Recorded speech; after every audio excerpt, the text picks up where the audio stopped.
राम राम।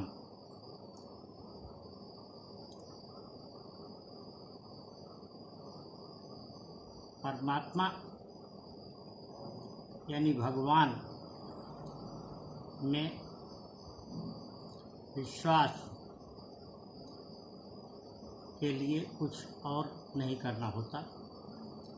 भगवान में विश्वास का अर्थ निर्भयता है। भगवान में भरोसा ही उसका प्रमाण है। परम सत्ता में जब हमारा विश्वास हो तो हमें किसी और सहारे की आवश्यकता नहीं रह जाती। मूकं करोति वाचालं पंगुम लंघयते गिरिम यत्कृपा तमहं वंदे परमानंद माधवम। इससे स्पष्ट है कि भगवान ही वह परम सत्ता है जो गूंगे को भी मुखर बना देती है और लंगड़े को भी पहाड़ पर चढ़ा देती है। लेकिन उसके लिए उस परम शक्ति की शक्ति पर हमें अनन्य और अखंड भरोसा रखने की आवश्यकता होती है। वह हमारे साथ है तो सब कुछ है और सारी चीज़ें यथा समय अपने प्रारब्ध, अपने क्रियमाण, अपने संचित और अपने समस्त पुरुषार्थ के तहत प्राप्त होती जाएंगी। हो सकता है उनकी प्राप्ति में बाधा हो, यह किसी प्रारब्ध की वजह से हो सकता है, लेकिन परमात्मा में हमारा अखंड विश्वास है तो वह उन बाधाओं को टालता तो नहीं, किंतु उसका स्वरूप वह बदल देता है और हमारे लिए कोई एक सुगम पथ ऐसा बन जाता है जिससे हम आसानी से निकल सकते हैं। सकल पदार्थ बात जग माही कर्महीन नर पावत नहीं। इस चौपाई से यह स्पष्ट है कि संसार में समस्त चीज़ें, समस्त वस्तुएं विद्यमान हैं, हमारे समक्ष हैं, हमारे आसपास हैं और हमारी परिधि में ही हैं। किंतु अगर हम अपने कर्तव्य और दायित्व से च्युत होंगे, उससे दूर होंगे, उससे भागेंगे, कर्म पथ का अनुसरण नहीं करेंगे तो हम उन्हें प्राप्त करने से वंचित ही रह जाएंगे। प्राप्ति सर्वथा असंभव होती जाएगी। इससे यह बात भी स्पष्ट है कि हमें सदियों उचित दिशा में कर्म के लिए होना चाहिए, निरत हमेशा। और जब परमात्मा में हमें विश्वास है तो उससे कभी मन में अनैतिक भाव उत्पन्न नहीं होंगे। सदा विनय तो बना ही रहेगा, सदा कृपाशीलता के लिए अनुग्रह तो बना ही रहेगा, आग्रह तो बना ही रहेगा, विनय भावना तो रहेगी ही।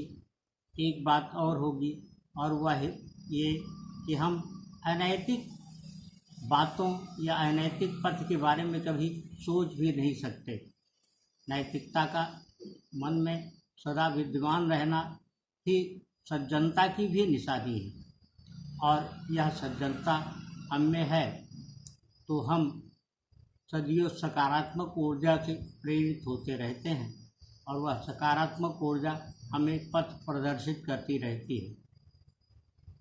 इसलिए इस बात का ध्यान रखा जाना हमेशा हरदम बहुत ज़रूरी है कि हम सबसे पहले किसी चीज़ में विश्वास करें तो वह भगवान है, वह परम सत्ता है और उसमें अपना भरोसा बने रहने का सबसे अधिक फ़ायदा यह होगा कि हम सदियों सही पथ पर बने रहेंगे। कहते हैं कि सच्चाई के रास्ते में रोड़े बहुत आते हैं, व्याधियाँ बहुत आती हैं, कष्ट बहुत होते हैं, लेकिन यह बात भी है कि परीक्षा उसी की ही होती है जो परीक्षा के लिए आवेदन करता है उसके लिए अपने को प्रस्तुत करता है, कभी उसकी परीक्षा नहीं होती जो परीक्षाओं से भागे, परीक्षा न देना चाहे। कुछ लोग कहते हैं कि बार बार उन्हीं को क्यों परीक्षा देनी पड़ती है। इसका आशय यह है कि परीक्षा देने के लिए अर्हता के बावजूद हम में वह कौशल, वह गुण, वह हुनर या वह योग्यता अभी नहीं आई है कि हम परीक्षा को उत्तीर्ण कर लें। परीक्षा को उत्तीर्ण करने के लिए संकल्प की साधना बहुत आवश्यक होती है। संकल्प तो होना ही चाहिए। संकल्प की साधना का आशय अपने संकल्प के पथ पर हमेशा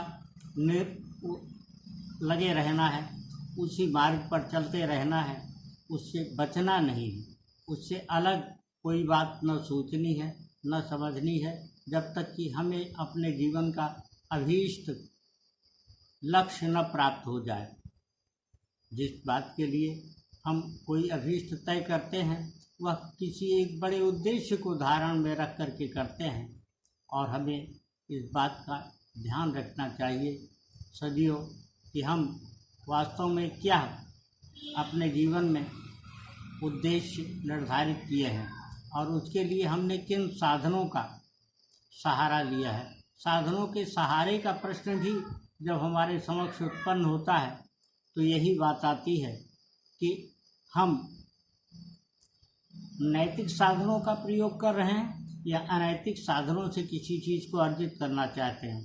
जिन लोगों ने अनैतिक पथ से कभी किसी प्रकार की कोई सफलता या कामयाबी हासिल कर ली है, हमने बारंबार उन्हें बाद में परेशान होते हुए और बहुधा ऐसी स्थिति में देखा है जिससे उबर पाने का उनके पास कोई और रास्ता नहीं होता है। इसलिए आवश्यक है कि मन को एकाग्र करके सदियों हम अपने उद्देश्य पथ पर लक्ष्य की ओर बढ़ते रहें और लक्ष्य प्राप्त ही होगा।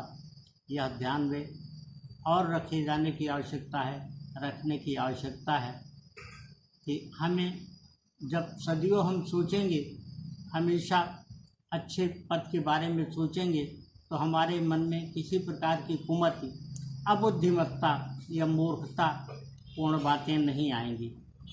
श्री रामचरितमानस में एक चौपाई और है, और वह इस प्रकार है कि जाको दुख दारुण प्रभु दीन्हा, ताकि मति पहले हर लीन्हा।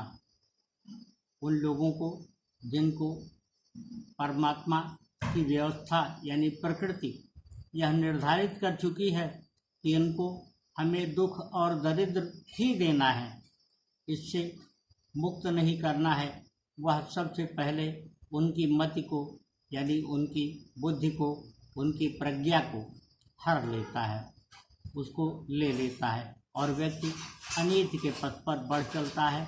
उससे बारंबार गलत कार्य होते जाते हैं। हाल के दिनों में हमने देखा कि इस प्रकार की अनेक ऐसी स्थितियां, अनेक ऐसे उदाहरण हमारे समक्ष समाज और प्रकृति ने प्रस्तुत किए, जिनसे हम यह सोच सकते हैं कि यह हमारे किन्हीं गलत कार्यों का ही परिणाम है, उसी का नतीजा है। इसलिए एक बात सदियों ध्यान में रखें कि प्रभु की माया अखंड है। प्रभु की माया ऐसी है जिसे जानना किसी के लिए, समझ पाना किसी के लिए एकदम ना होने जैसी बात है। वो उसको कर पाने में कभी सक्षम नहीं हो सकता है, उसको जान पाने में कभी सक्षम नहीं हो सकता है। जिस चीज़ को जान पाने में सक्षम न होने की बात हो, उसको सोचना, उसको समझना, उसको तर्क से गढ़ना भी अबुद्धिमत्तापूर्ण कार्य है और इससे सदियों बचना चाहिए। राम राम।